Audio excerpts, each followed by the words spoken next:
దేశంలో జీఎస్టీ వసూళ్లు రికార్డు స్థాయికి చేరాయి. గత నెల డిసెంబర్లో గూడ్స్ అండ్ సర్వీసెస్ ట్యాక్స్ 1,74,550 కోట్లుగా నమోదైంది. ఈ మేరకు భారత ప్రభుత్వం నివేదిక విడుదల చేసింది. తాత్కాలిక డేటా ప్రకారం 2024 డిసెంబర్తో పోల్చితే 2025 డిసెంబర్లో 6.1% వసూళ్లు పెరిగాయని తెలిపింది. గత ఏడాది సెప్టెంబర్ 22 నుంచి అమలైన జీఎస్టీ 2.0తో వృద్ధి రేటు కాస్త తగ్గినట్లు కనిపించినా డిసెంబర్ నాటికి జీఎస్టీ వసూళ్లు పెరిగాయని తెలిపింది కేంద్రం. గత ఫైనాన్స్ ఇయర్ 2024-25లో రికార్డు స్థాయిలో 22.08 లక్షల కోట్ల రూపాయల జీఎస్టీ సేకరించారు.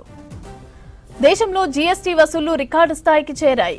గత నెల డిసెంబర్లో గూడ్స్ అండ్ సర్వీసెస్ ట్యాక్స్ 1,74,550 కోట్లుగా నమోదైంది. ఈ మేరకు భారత ప్రభుత్వం నివేదిక విడుదల చేసింది. తాత్కాలిక డేటా ప్రకారం 2024 డిసెంబర్తో పోల్చితే 2025 డిసెంబర్లో 6.1% వసూళ్లు పెరిగాయని తెలిపింది.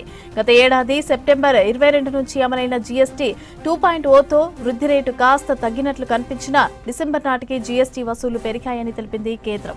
గత ఫైనాన్స్ ఇయర్ 2024-2025లో రికార్డు స్థాయిలో 22.08 లక్షల కోట్ల రూపాయల జీఎస్టీ సేకరించారు.